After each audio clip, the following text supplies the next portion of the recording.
Is Jesus the Superman of Christianity? Did he save the world? Is it fact or fiction? Yes. And was he the I'm gonna Messiah say this. Israel I wanted to expected? say this to the Christians who are watching.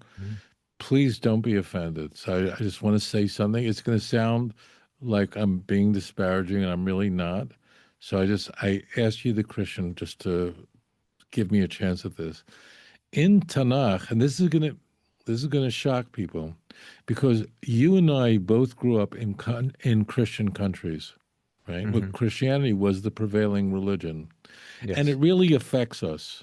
It really does. It affects us because we grew up where Christianity is the dominant, not just religion, but culture and Everything.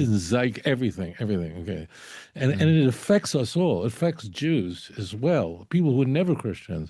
In that because the Christians are all looking at the Messiah as the, but as it turns out in Tanakh, the Messiah is there, no doubt, but he's not a miracle man. He's not doing miracles. He's a teacher. He judges people. And he, of course, is the fulfillment of the Davidic dynasty. And what Jesus really is, now, please, I ask the Christian, I really mean this from my heart. Please don't be offended. What Jesus really is in the Christian worldview is a superhero from Marvel Comics. And he's very much Superman. And why do I choose Superman? Because Superman dresses up as a guise where people don't really recognize who he is, because he's a journalist for a newspaper, and he's Clark Kent, and nobody knows that he really has superpowers. But whenever there's trouble, he goes into a phone booth, changes into Superman, and then he displays his superpowers in full, amazing, bullets can't penetrate him. He can fly through the sky, and he has immeasurable strength. And then he goes back to just being a plain, humble paperman boy, you see? So that's really how Christianity, that's why those superhero comics, Batman, and again, I'm really not saying this to be offensive. I hope you, the viewer, could see this, that this is very important.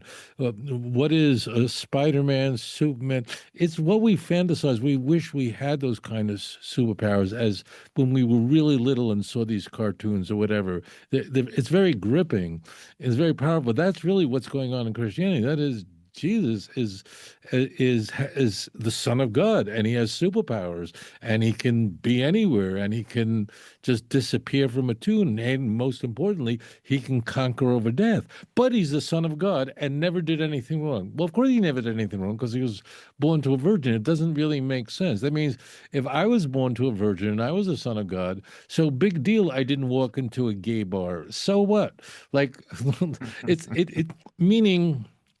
It means if you stop and just think about this, if you're the Son of God and can sin, then what virtue is there in that you have never sinned when you can't sin? It means it doesn't even make sense. If you can't sin, what makes Abraham great is he grew up in a home of idol worshipers. His father, that was his business, and he resisted it all, and he came to worship the only true God, the God of Israel. He really, given his background, could have easily gone the other way, and he didn't. He resisted that all. That's why Abraham is great. That's why, Moses is great. And David is great, but they're not perfect. And every mistake they've made, notice how every mistake Moses made in his life, every mistake that David made in his life, what Solomon made in his life, it's in Tanakh, chapters and chapters devoted to the mistakes of our greatest heroes. I mean, real sins or mistakes. And if you notice in all the Bibles of other religions, their heroes can do nothing wrong, can never make mistakes. But if you can't make a mistake, then what's the big deal? Then I wouldn't do it either. So it doesn't make sense.